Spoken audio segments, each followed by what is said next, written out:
Hey, Mom, am I patriotic enough now?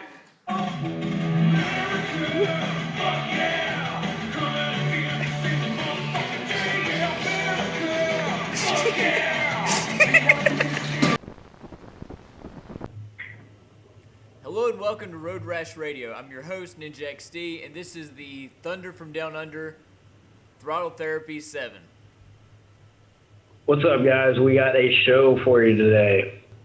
Race Addict 321 on YouTube is the guy we're going to discuss, and he is a racer and bike enthusiast from Virginia, and our boy Hollywood, also known to you guys as ZX14R Booza Killer on YouTube, met him at Ghoul Motors, which is a ECU tuning company for sport bikes located in Pennsylvania. And our dude Booza Killer was able to set us up with this interview, which we have a transcript of. We came up with the questions to ask this guy Race Addict, and then he was the one that interviewed him, and we have a transcript of the interview that we'll read to you guys. It was a really good and informative interview, and it's also cool because this guy is somebody that has actually done the stuff and has actually used the mods that we're going to talk about for drag racing. So it's somebody with firsthand experience, which is a lot better than the theoretical stuff we have with a lot of other people. And he also gives a little bit of interesting history on Don Ghoul, the guy that started Ghoul Motors. And anybody who's looking for good ECU tunes in the area, it's GUHL, Ghoul Motors. And they do real good quality ECU tunes, and they're very knowledgeable. All right, so I'm just going to go ahead and read off the questions if you want to go ahead and read the answers. Hold on just a second. Cool. Okay, the first question is, what is the process for removing the 185 mile per hour limiter on modern sport bikes? All you have to do is an ECU flash. When you do an ECU flash, it takes the limiter out. Because it's a governor they put in place years ago to keep it restricted to that, and once you flash it out, sky's the limit. Once you make a certain amount of power, you'll go past it. That's easy. Okay, so the second question is, do the aftermarket slip-ons affect the power if the entire exhaust is not replaced? That's not the easiest one to answer. I'll put it like this. It really depends on the bike. Because we have a new ZX10, even the older one. The header design is so good, the same with the 2015 BMW S1000. The header design is so good from the factory that even putting a slip-on on it will do pretty much anything a full exhaust will do. And it'll be a whole lot cheaper. You might gain with certain bikes, especially this ZX10 and the BMW, you might gain 2 horsepower putting a system on there, and you're spending $1,000 or more. I don't think it's worth it. They are light, they are already titanium, and most of them will flow really well. But let's say you take a ZX14 like what Hollywood has, or a Booza, where the headers are 20 pounds and they're restricted. You want to do a full system on that bike. Certain bikes, you don't need to do it. You're just wasting money. So it depends. It's bike specific. Okay, and the third question is, what is the single most effective way to improve power if you could only pick one upgrade? That's another long answer, because that would depend on the style of racing you're doing. So if you're doing a top speed race, that might require one mod, or if you're doing an 8th mile race, that's something else, even a circuit track race. But I mostly like to do top end type of stuff. And one mod, I'm going to have to say it's bike specific too, as I think about it more. Because let's take the ZX14 again, or a Booza. The exhaust is really heavy, 45 pounds, 47 pounds for the Gen 2 Booza. So to remove that much weight is a big deal. I normally would say a quick shifter. Because if you got a guy next to you that's quick shifting and you have a manual shifter, it all depends honestly on how fast you can shift. But the average shifter, if you could take the amount of milliseconds it takes to complete a shift versus a quick shifter bike that has to say 40 milliseconds in the kill, versus, let's say, 500 milliseconds on a manual shift. That many milliseconds each gear let's say you're going from first to sixth gear, you'll lose rate of acceleration with each shift when you get up in miles per hour. Even a 200 millisecond shift slower than the next guy and you're going 150 miles an hour, you're going to lose a whole lot of feet. I can't do the math in my head, but from doing it firsthand, if you shift slower than the next guy, you'll lose bike lengths very easy. So the distance of the race, let's say you're in Maine at the 1.5 mile event. You've got a whole lot of time. Well, I wouldn't really worry about a quick shifter because if your bike is more aerodynamic than the next guy and you have more or even the same miles per hour, if you have advantage on your setup with other than shift speed with the aerodynamics, you'll catch him in a mile and a half. If you're doing a short race, you might want to have a quick shifter because those bike lengths you're losing, you don't have time to make up in the short race. When in the long race, so what? He can outshift me. I'd rather have less weight, so let me get a BST wheel or something else. It depends on the distance of the race. There's so many variables if you can only pick one mod. For a certain bike, you might want to lose weight. With another bike, you might want to change the shift speed. With a quick shifter, another bike, you might need it to be more aerodynamic. All they might need is aerodynamics, and they'll be monsters because that kills you the most, especially in the long distance race. You can have all the stuff that in your setup all you want, but if you're sticking up in the wind, shoulders out, head above the windscreen, you're going to get killed in the race no matter what you have. So that's my long answer. I want to add to the question, if I had one mod, what would it be? I spoke about it depending on the distance of the race. I want to add one more thing to think about. If you know who you're up against, let's say it's a 1 mile race. Let's say you have a ZX14 or a Hayabusa. Good aerodynamics, good torque, and let's say you're up against a BMW, where let's say this bike can go 186 miles an hour and you're both stock. What one mod would I pick? Losing weight would help, but I know I need to go faster than this bike can go, which is 186. So I might want to do an ECU flash so I can go into the 190s and use the aerodynamics to catch this guy on the big end. So it all depends. It's all strategy. Everything is different. You might not want the same mod for every race. It's going to change. But losing weight and shift speed is probably number one. With the ECU tune, I'm still trying to get it into Don Gould and guys out there. It's the way to go because the ECU is the brain of the bike. It controls everything. I'm not fully against power commanders. There's guys out there that race and they know how to tinker with them. They might be able to change the air-fuel ratio themselves and they don't want to mess with the ECU with a tuning program. It might be a little more in-depth and you got to learn how it works. I understand that.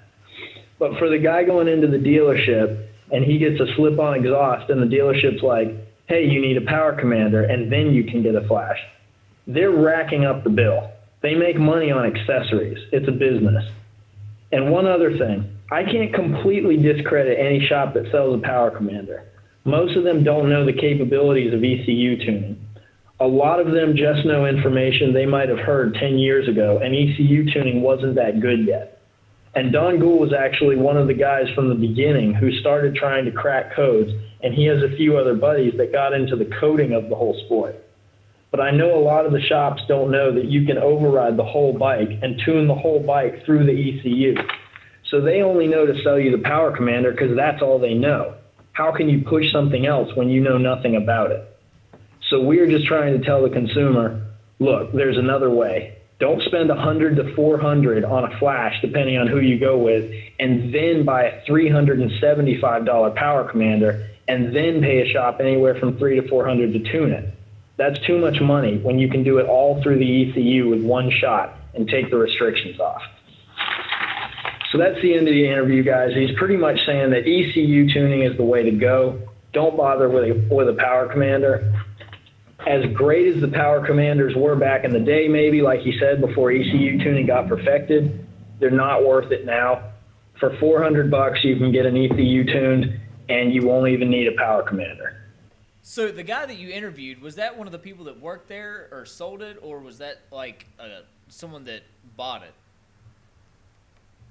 He was one of the people along with Hollywood that bought it. He was not an actual employee, but he was the guy that turned Hollywood, which you guys know as Booza Killer, onto ECU tuning and Ghoul Motors in particular.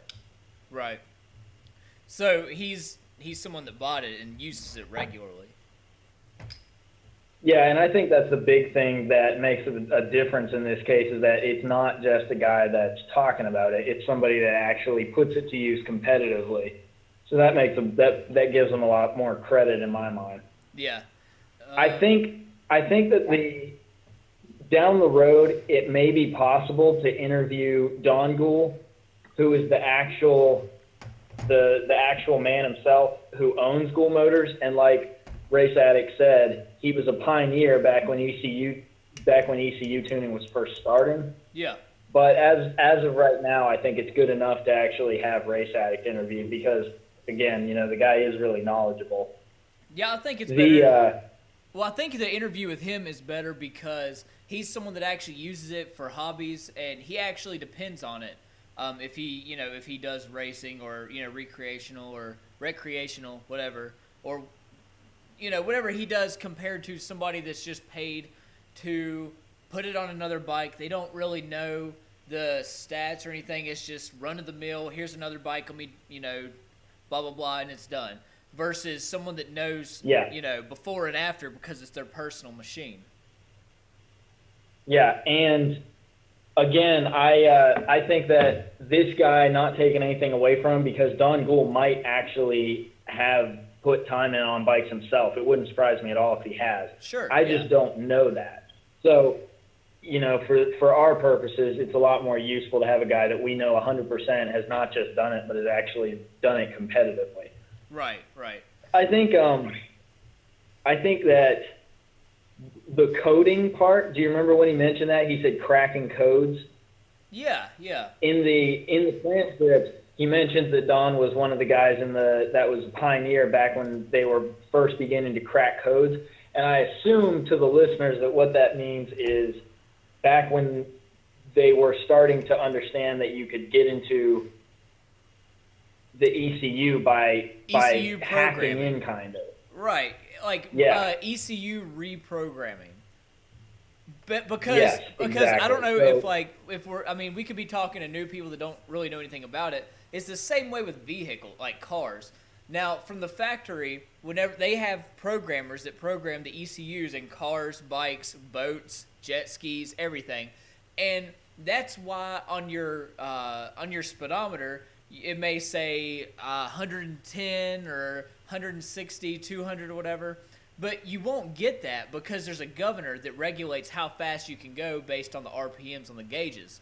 So, and it's mostly for, in case What he's talking about, guys, is on a sport bike where you have your maximum RPMs above the red line and when you're in the red. Exactly. And modern sport bikes that are fuel injected will not let you get past the red zone, even though it says that you can go above that. And the thing is, you can go through it, but you need a CPU flash. But the thing is, it's supposed to regulate it just in case, I personally think it's so that you can't really get into trouble too much because, it's hard to take a car 200 miles an hour if you're doing something unlawful, because it's very slim circumstances that you're going to be going anywhere near 80 lawfully, legally. Yeah, so I think agree. They do that mostly. One thing that I think is interesting, I was reading a Wikipedia article actually about whose idea it was to put the 186 mile an hour limiter on there. Yeah. And apparently it's a nationwide agreed upon statute that the dealerships all came to. Mm-hmm. And that was my conclusion, what you just said there. That's the only thing that makes sense to me. Because that 1,000cc bike is totally, even my 750 can go definitely faster than 186, even if it's only a little. Oh, yeah. I mean, given time and no limits, any machine can go 200. Well, I mean, given a certain circumstance, if it has enough time to get there.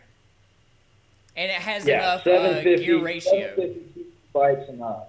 Right. And I think another thing, Well, I think beginner bikes, it's a good thing to have governors or limiters because, you have somebody over there, they're trying to figure it out or they're raw dogging it, or you have kids and, they get to it and you're not home or something and they're raw dogging it neutral, even if it's a clutch, whatever, and they're hitting the rev limiter. Well, it's doing that so it doesn't blow your engine because it's kind of a safety mechanism. But I do believe that it should be able to be turned off. And the new R1s has different modes. It has a Sport A mode, a Sport B mode, or it's an aggressive 2, and it has, what is it? It's like commute mode. And that's the newer ones. Touring mode. Mine don't have it, but the newer ones does. And that's what I'm looking forward to this summer, getting a newer one to kind of test that out. And I've looked at a lot of reviews, and they say it's a huge difference. It turns into 3 different machines. So I'd like to know what it does. I know that at first, when I was first on it, I didn't know anything about it because all I've ridden are these dinosaur ancient bikes. But when I first got on around Hollywood, he was telling me about these different power modes, quote unquote. Yeah. Well, I thought they actually were. That's what he was talking about. He was talking about the different modes, kind of like a touring mode, a sport mode, stuff like that. Yeah. I think one cool thing too is I heard Race Addict mention this also. You can have a bike with ECU tuning if you have one that's new enough that it has those more than one program and you can select back and forth.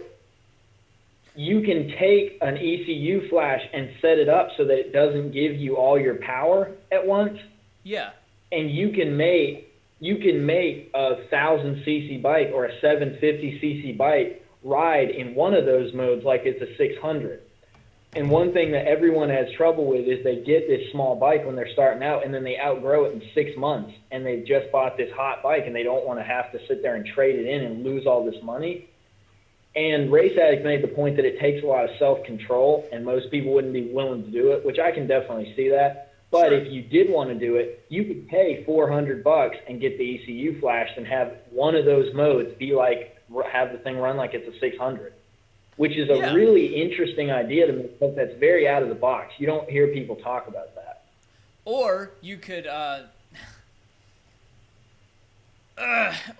get a 200 frame, a 250, I know someone personally that did it. It was a 250 Kawasaki, 250 Kawasaki cut my head off for mispronouncing on a Kawasaki, my blood. But they took a 250, they took the engine out of it because it's the exact same shocks and everything, gear ratio to an extent is a 600. And they took the 250 and swapped the engines with the 600, and it became a 600. But insurance-wise, it was a 250cc versus a 600cc, and that's a big difference. Which I know people that do that too. I've heard on forums and stuff, people taking 250s that have horrible driving records and insurance. Shout out. And what they do is they take a 250 and they swap it out with an R1 engine, or a ZX-10R engine, or the equivalent of a Honda or a Suzuki. And then, boom, you got that bike, but the serial number's different. It's kind of like a sleeper car, you know what I mean? Yeah, it is kind of. I think as cool and out of the box. Engine. Yeah, it's a really different off the beaten path idea. I think it's really cool. I just want to say, though, for the sake of everyone listening out there, when he says boom, that implies that it would happen really fast. And let me just tell you all, engine swaps do not happen fast. It would not be like boom. It would be a major pain, and it is not worth doing unless you have a terrible driving record. And even then, I don't know whether it would be worthwhile. So, sorry, not sorry, bro. Unless you have a lot of patience or you know somebody that can do it for you and they owe you a good favor, like a big favor. Yeah. Like you rescued their kid or something from a near-death experience. That's an engine swap is a favor, is a heck of a favor. Yeah, it may be a favor plus boot, you know what I mean? Yeah, it might be. Yeah, there you go. Another West Virginia thing. People don't know that you go around swapping out saving people's kids for engine swaps commonly. It's not actually even a joke. I think we should cover what is going to be the raw segment today, which is, we've talked about before, we're both pro Second Amendment. We're all about concealed carry, and having a gun on you, especially when you're riding a motorcycle, is very important. And right. To me, it's no different than having a spare tire. You should just have one because it's always better to have it and not need it than need it and not have it. I think. Absolutely. And before we continue, I think we should both say that we both are licensed concealed carry permits, and we both highly encourage, if you're old enough, to take the one Saturday and do it. And I mean, you're not going to regret it. And even if you're I got to sit through a class or whatever, you still learn a lot of stuff that you may not have known, Yeah, and I'm sure that this is going to not sit well with some people, and there's going to be a bunch of saltiness over it. But honestly, sure, yeah. We're not, it's our personal opinions, and we're honestly not a politically correct podcast. So if you don't like it, you can find somewhere else to go. Right, so right. I think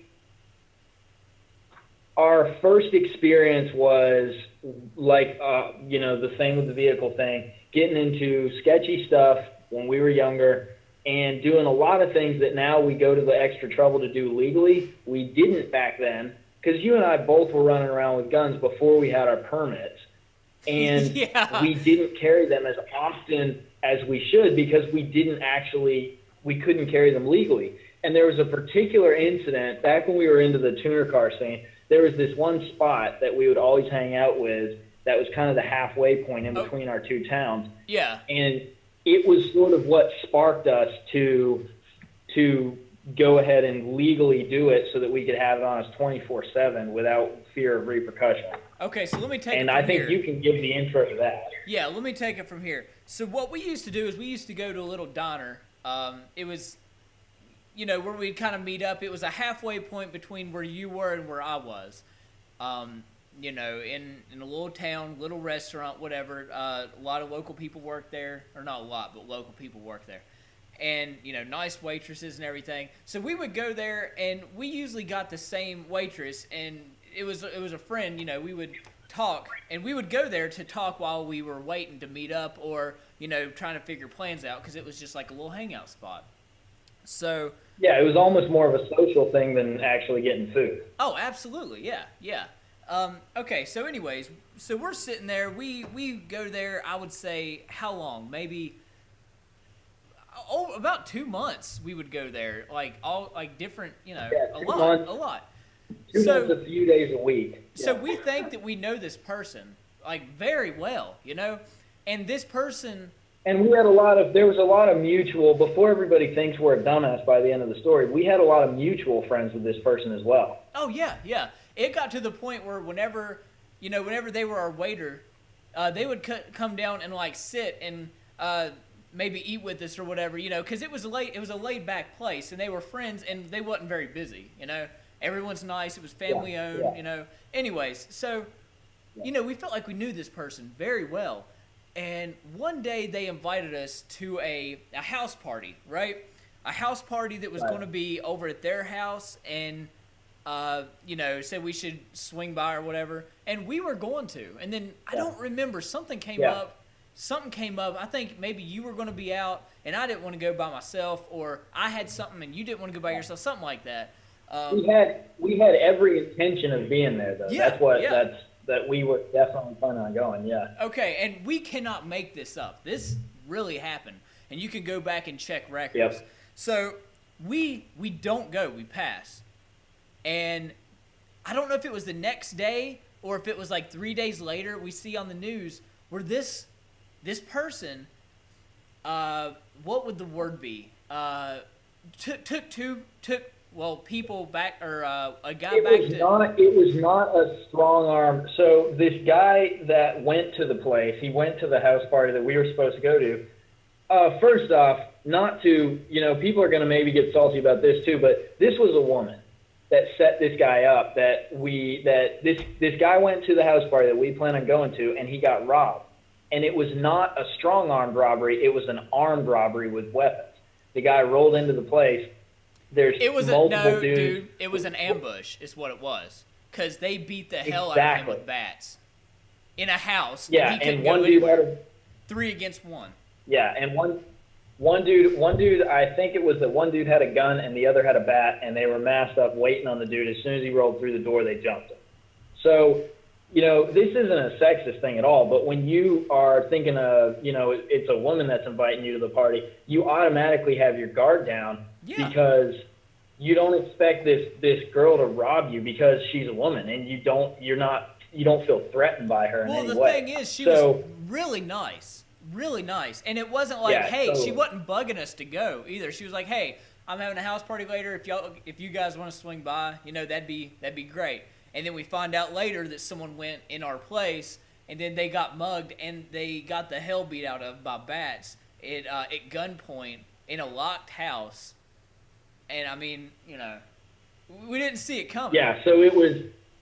No, it would have. That's the worst thing about it is you and I kind of roll around doing what we please wherever we want because we figure whatever comes up, we're going to be able to handle it. But it's always the shot that you don't see coming that is the one that gets you. And that's what would have really sucked about that one. So after that happened, we waited about, I think it was like the next weekend, or maybe 2 weekends at the most, and a buddy of mine I used to work with at a car dealership, I was a mechanic over there, and he hosted concealed carry classes. It was on Saturdays. $50, that seems like the normal thing around here. I don't know everywhere else. But anyway, so we set up, me and Brooke went out there. We drove up there together, met him over at a shooting range, kind of went through the basics and everything. We both have our own little packet that we got, and it wasn't just concealed carry. It was handguns and revolvers class. It was all in one, $50 to expand your knowledge and get licensed. I mean, that's not bad at all. So you fill out a packet, you sit through the class, whatever, and you say you understand, you sign you were there. You fill it out, you take it to the sheriff department, and you pay them a small fee. They take your picture, send it off. It comes back, and you got your concealed carry. You can do what you want. And 100%, I believe, and you do too, that you should always be carrying. And why not do it legally? That's so much less stress. I mean, if you got a felony I still think that you need to have something to defend yourself. I'm not saying a firearm, but if you do, then, it's your choice. But I think if there's a legal way to do it, you need to do it. But if not, you still need to figure something out. It's important. Like, why would you, there's no place for not doing that. Especially That's around not in this here. day and age. Especially around here. If you go out a back road and you get caught out at a gas station that's out in the middle of nowhere, or you stop and your bike breaks down, or you stop to, answer some text messages on your bike, you don't know who's going to be there. You don't know who's going to pull over. You don't know. It's back. A lot of times you don't even have service. If you're down, you got to walk a couple miles to get cell phone service to get help. So you definitely 100%. You definitely need something to defend yourself. And me personally, I keep concealed carry and I keep an extra magazine under the seat or whatever I think I may need just in case, along with, Always. a couple breakdown tools, tools in general, whatever, and then maybe a snack or something. Let's be real. If I don't have a backpack, always. little For snack. sure. Yeah, but, for sure. Yeah, for sure. But I believe 100% that, and I say this easily, you're a complete moron if you don't have a backup plan in case something happens, hurts your safety, your well-being, not a bike wreck, but somebody. Yeah, a person. It's like my mom always used to say, you carry a PB&J and you carry your pistol. Like, I'm just, that didn't actually say that, but yeah. So that ties directly into something that happened recently right after Halloween this year. Yeah. And for the Raw segment, we were going to go over it. And recently, I was out with a friend, We were downtown in my little hometown. It's not a very big place. It was, I think, 2 nights after Halloween, and I was leaving this guy's house and his apartment, and I had gotten on my bike and I was riding through like a 25-mile-an-hour side street really slowly, and I had the bike in neutral and I was fiddling with something. I was adjusting my backpack strap or something like that, just coasting. And everybody remembers the whole clown epidemic when that was super big and that stuff was happening all the time. Yeah, yeah. Well, out of the sides of the street, like out of this alley, and I'd say 7, I think it was like 6 or 7 of them, all these people in clown outfits walk out. And they're way ahead of me. They're probably 100 feet ahead of my bike, and they come out from both sides, walk into the middle of the road. One of them has like, it wasn't a bat, but it was something like that. It was an axe handle or something that looked like that, you know, maybe a hockey stick. And we go out, and they go to block the road off, like they're not going to let me by. Well, I put this thing in first gear. I'd been cruising with it in neutral so I could have both hands to mess with my backpack. I put this thing in the first gear and run right at the dude in front of me that's standing right in the middle of the road. I don't try to go in between them. I just go straight at this dude. And he steps out of the way at the last second. I mean, I was like this close to hitting him. I thought I was totally going to hit him. Well, I'm pissed. Like, I'm not trying to sit there and get run out of someplace by these dudes. You know what I mean? Yeah. Like, this is like downtown in a nice little area. Like, this is not like the hood at all. Like, this is a nice little area, and I'm like, man, I'll be damned if these dudes run me out of here. Like, this is not happening, you know? Well, clowns in the hood So never mix. Yeah, exactly. Not at all. Definitely the clown thing is, I'm not even going to try to act like that's not a straight up white person thing. So, and just being real, sorry to sit there and run these stereotypes, people. I'm sure everybody's getting salty, whatever. So we turn around, and I put the thing in neutral and get off of the bike, and these dudes start walking towards me and kind of circling up. I'm like, man, like, there is no way. And I'm looking at the dude, and I flip my helmet visor up. I had like a tinted helmet visor. I flipped my helmet visor up, and I was like, you better be careful, man. I was like, if you guys keep walking around and running up on people like this with your clown outfits, you're going to get hurt. And they all keep walking in on me, and the dude like looks at me and like turns his head sideways, like kind of cocks his head sideways like that, just trying to be scary, you know, just trying to like play the whole thing up. Oh, with his mask on, yeah. And yeah, with his clown mask, like turns his head sideways and doesn't say anything and starts walking in on me. Like that. Yes, precisely. Yeah. Precisely. Not what you want to see. So I bend down on the street, and I'm like, I've got my gun on my ankle. That's where I carry it. And I pull my pant leg up and pull my pistol out and just tuck it into my waistband where I can get to it quicker. And I just did it real slowly. But you let him see that you had it. I let him see that I had it, and I just pulled it out and put it in my waist and just stood there and looked at him. Well, all the dudes are still walking towards me, and they all stopped. Like, I don't know whether they were dudes or not, but they all stopped. And after the guy looks at me for a second, I just stand there and keep looking at him, and he turns around and walks off. And all of them turn around and just start going back down the alley they come from. Well, I call the cops after that, and I'm like, look, this just happened. When the dudes were walking off down the alley, they walked by like a low window in the side of a building in the alley, and the dude busted it with the hockey stick or whatever it was. That it looked like a hockey stick with the end for hitting the puck cut off. And so he walks by it and hits the window and busts the window out. So I just called the cops, and I was like, hey, these people just rolled in here. They tried to block the road, and then they surrounded me and started walking in on me, and then they walked down the side alley and broke this window. Nothing really came of it. The guy drove around, and I never heard anything else about it. But it's just one of the perfect examples of what we're talking about. Like, why would you not have it? You know, it's better to have and not need than need not have. Yeah, yeah. And I think another saying that I remember is, if you carry, and even illegally, it's still better to be judged by 12, then Should be carried by judged 7. by 12 and carried by 6. 6, yeah. I've always thought that Yeah. was neat. I saw that on some T-shirts. I really wanted to get that. That's pretty neat. It's like T-shirt philosophy, but very true. It's true, dude. Sure. It's true. But I guess we're going to end it there. I'm going to go ahead and mention it's going to be on YouTube, little video on YouTube. MP3 is going to be on SoundCloud. Still, I'm with another editing guy, and we're kind of going back and forth about iTunes. He works for Newground, or still does work for Newgrounds. I don't know if you know what that is. It's a short clip website. So he's going to try to help me with that because he has a couple things on there, and we're going to get that figured out. And again, if you guys, the listeners, want to challenge us in our beliefs or what we believe in or what we feel is right, please do so down in the comments. And if you have any questions, we're both thick-skinned. We're both thick-skinned. We welcome the feedback. And the thing is, if you got any life questions, just let us know.